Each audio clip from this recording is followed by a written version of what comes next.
Welcome to the late night shift. My name is Lavender. Tonight, we're diving into some paranormal occurrences that happened on or around Christmas. So come join me by the fire and get warm for a little bit, because spirits can be especially frigid this time of year. People look at you today, 20 years later, and they still have no idea what you're about. What you're about. What you're about. What you're about.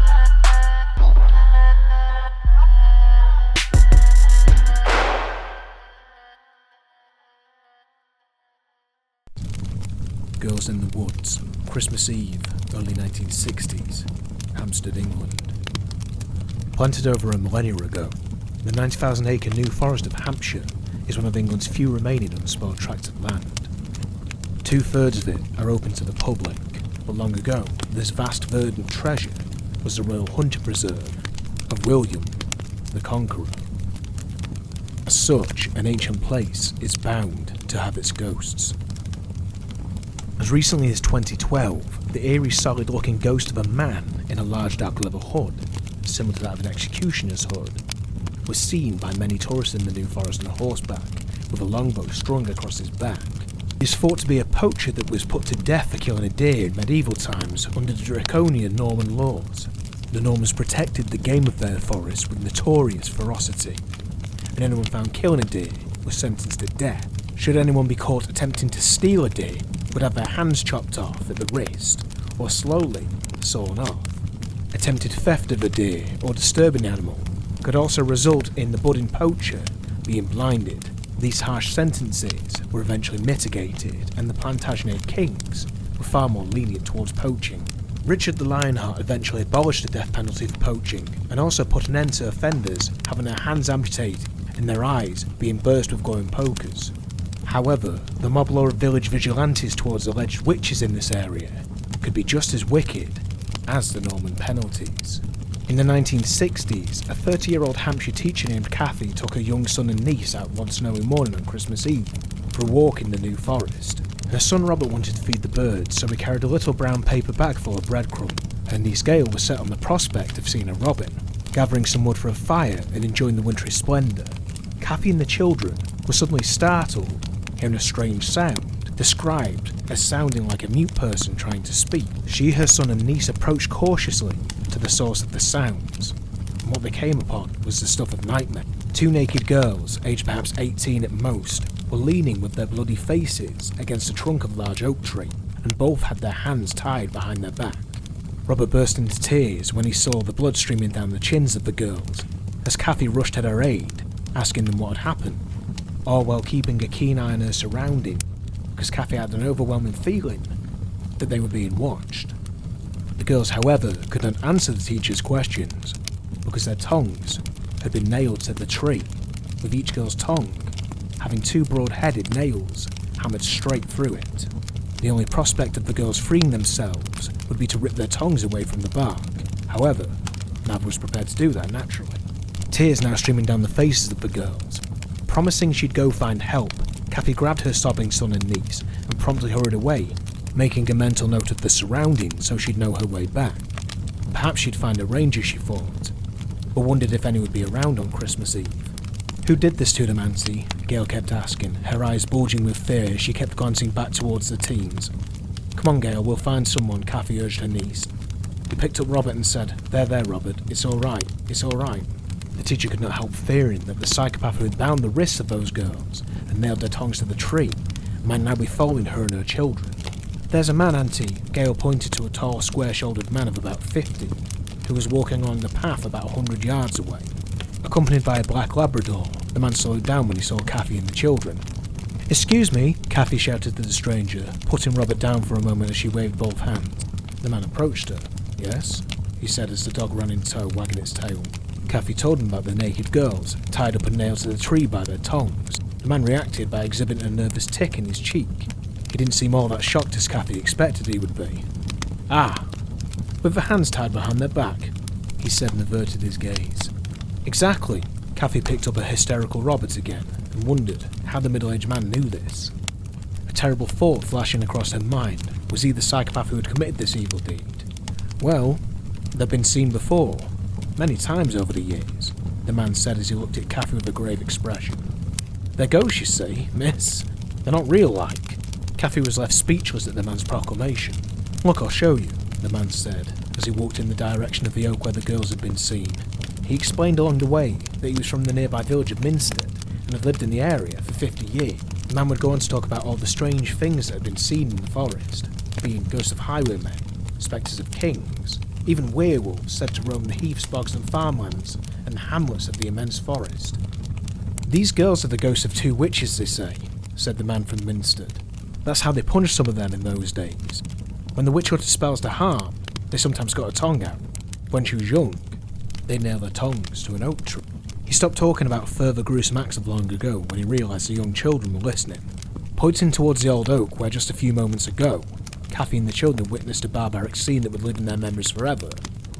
The girls were nowhere to be seen, just a brown paper bag of breadcrumbs Robert had dropped when he saw the moaning girls still there, lying in the snow. See, not a soul there, miss. The stranger pointed to the oak and called back his Labrador as it headed for the tree. Oh Lord, Kathy said, shaking her head slightly. We saw them plain as day, didn't we? She turned to look at Gail and Gail nodded. Well, they always see him around this time of year, always around Christmas, the man said. The man and his dog then accompanied Kathy and the children from the area.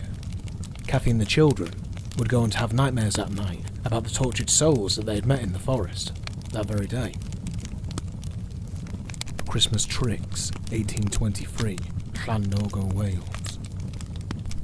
The Welsh village of Llandorgo came to the attention of national newspapers due to a poltergeist that became active on the Christmas of 1823.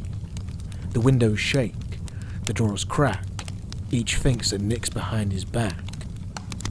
So wrote a correspondent to the Bristol Mercury investigating William Edwards, a former preacher whose haunted house was classed as being in the league as the notable haunting of the time, known as Scratching Fanny, the Cock Lane Ghost. Scratching Fanny, the Cock Lane Ghost, another poltergeist story. It was reported that an invisible spirit had made Edwards and his family's life utter hell. It became so violent that it demolished earthenware and broke glasses. Poor William believed the poltergeist to be living in his house. He relocated to another location in the village, only for the crockery-destroying demon to pursue him to his new home. The poltergeist seems to have found this move disagreeable and began kicking furniture down the stairs, and generally causing damage and mayhem around Edwards. A correspondent visiting Llandorgo interviewed the locals and concluded that what was happening was real, although the villagers had various ideas on what was really happening. Mr. Edwards was reported to believe he was buffeting Satan. On his determination to become a new man, another villager claimed that Edwards once promised to meet a ghost or sprite to try and find hidden treasure with it, but had forgotten the appointment. Sadly, the Llandorgo poltergeist disappears from history, and we will never discover the truth behind the poltergeist or if indeed it ever stopped haunting poor William Edwards. Found lying by the supper table, London, England, 1934. It was Christmas 1934, and journalist Bill Lockwood was sent to investigate a highly unusual death of a family. I was involved in a real ghost story back in 1934. It's all very well to say that the old red bricked house is no more. The Germans blasted it out of existence in the Blitz in 1944, so the haunted house is no longer, and has since been replaced by a block of luxury apartments. I was asked to report on the mysterious death of a family. They'd been out for their Christmas Eve celebration, mother, father, and their grown-up son and 2 daughters. The maid had left them their supper and gone home, leaving a Merry Christmas message and saying that she would be in good time in the morning. When the maid returned to the house on Christmas morning, she found the family sprawled over the supper table, all dead.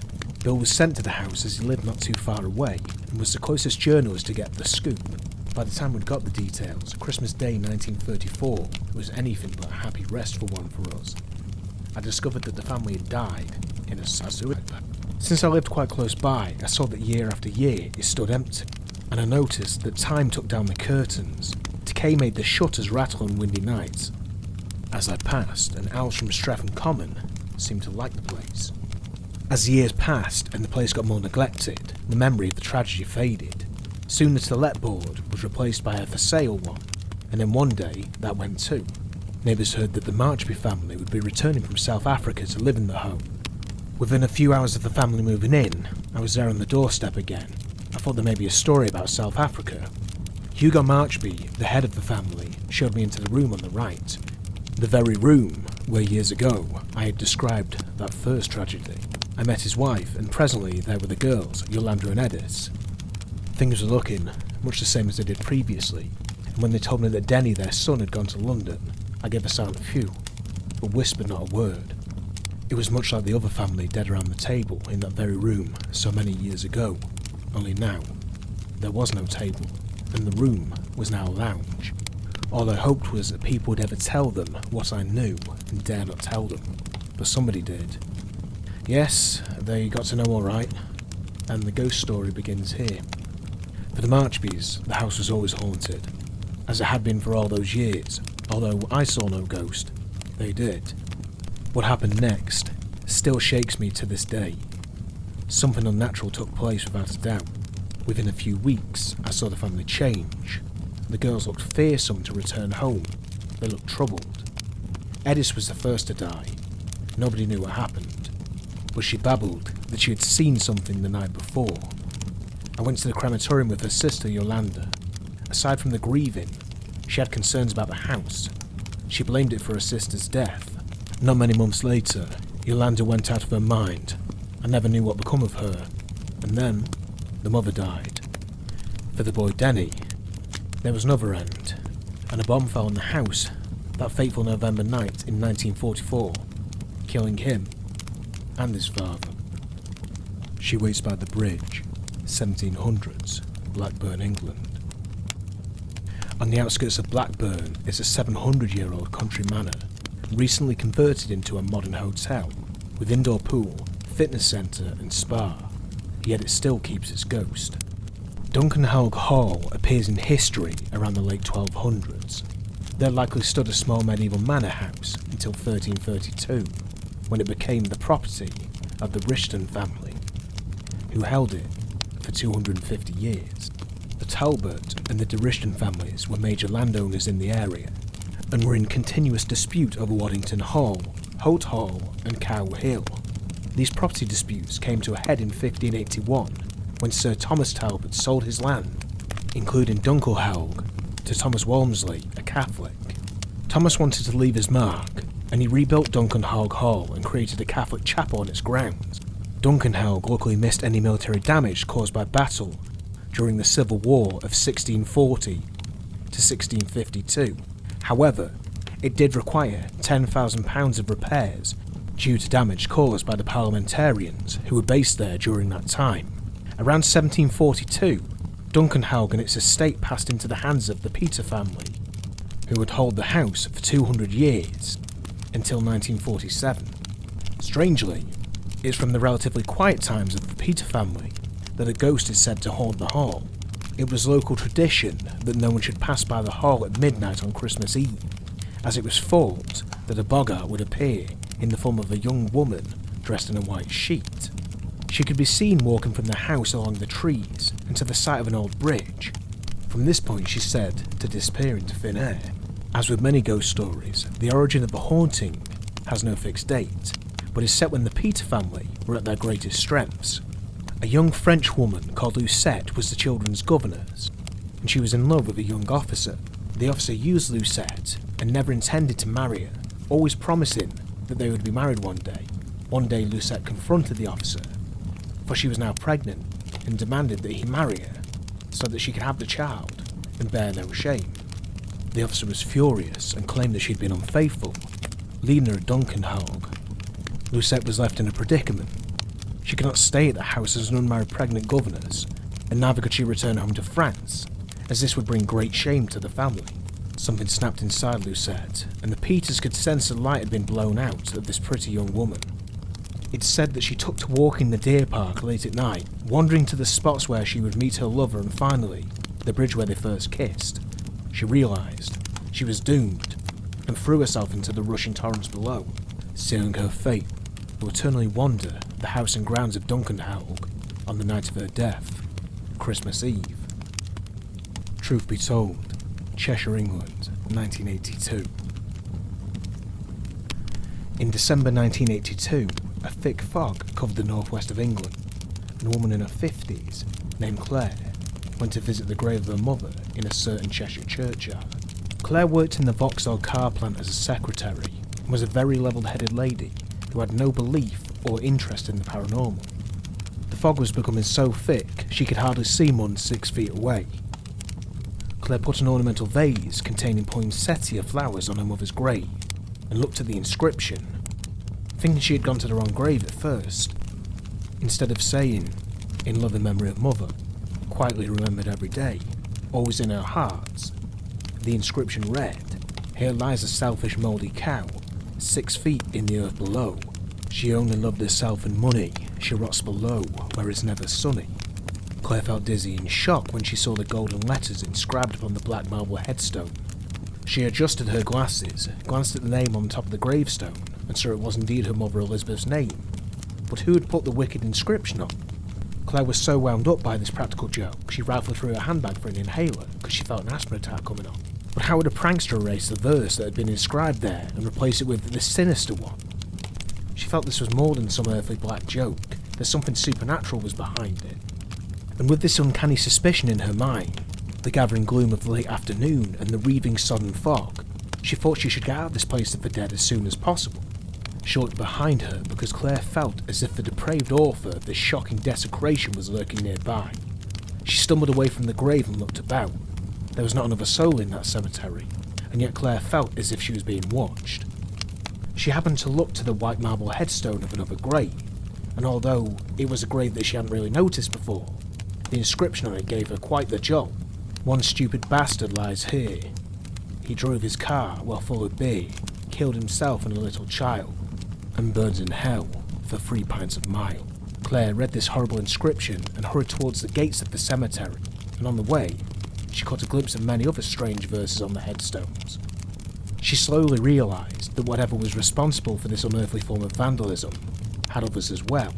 As she dashed through the gateway, noticing not only her mother's gravestone had been ruined, but many others as well.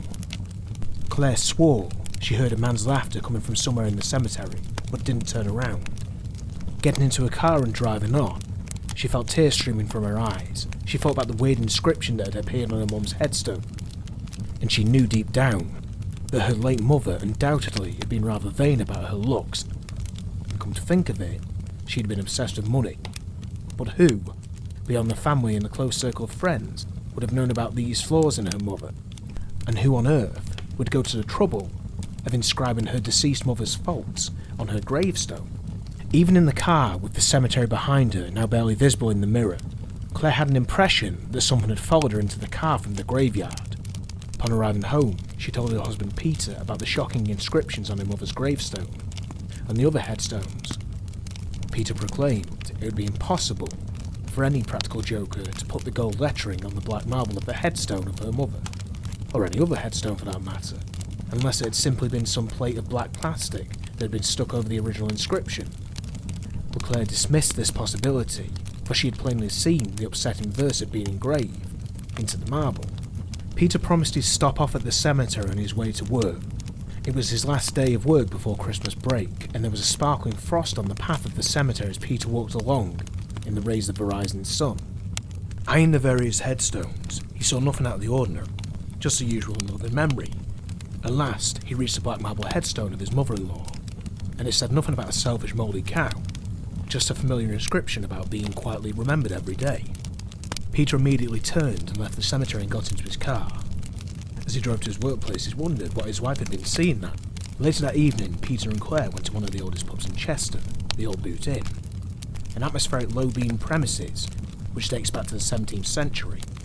The couple got talking to an old Irishman named Noel, who had lived in Chester for about 30 years, and during a conversation with Noel, his glass was seen to move slightly on its own accord on the bar counter. Noel joked that the glass had been nudged by the ghost that was reputed to haunt the old boot, so naturally, the course of the conversation turned to the paranormal. Claire suddenly recalled the spooky inscriptions in the cemetery and said to Peter, "Shall I tell Noel about those weird, horrible verses that appeared on the gravestone?" "Oh, don't bring all that up, love," Peter advised her. because he thought Noel would think his wife was nuts. However, Noel's eyes suddenly widened, and the old man said, "Ah, wait a minute. I think I know what you're going to tell me." And he named the very cemetery, which was nowhere near Chester, where Claire's mother had been buried. He then told the couple something very odd. "I know someone, a good lad from Liverpool named Danny, who has 3 family members interred there," Noel said with a very earnest expression on a furrowed brow. "And he saw the inscription change on the tombs there. Hey, the words actually changed right before his eyes. I think it was the tomb of some big major or captain in the military. But anyway, language. Wouldn't repeat that in front of a lady." Claire's eyes widened behind her glasses. She looked back at Noel and said, "No, please do," urging the Irishman. "Was it something rude?" "Well, I won't embarrass or offend you or your husband, Claire, but the words on the tomb were foul. Absolutely obscene. Danny saw that the same thing happened with the inscriptions to the other gravestones, but the one on his family's grave hadn't changed for some reason. Well, Danny was out there like a shot, and he was later told by some of the locals that the verses on the graves did that now and then, always around Christmas, and no one knows why or what's behind it. But, if you want to know what I think it's the fella below." Hey everyone, Lavender here. I just want to say thanks for the views this year. Planned on a slight mid-season break, but ended up getting ill and took longer to return than I'd initially planned. I'm just doing off the dome, so... But yeah, big plans for the channel next year, so stick around for that. Happy holidays for whatever you celebrate. Have a great new year, and yeah, I'll see you early January with a brand new chapter. Oh, and just yeah, don't forget, paranormal is the new normal.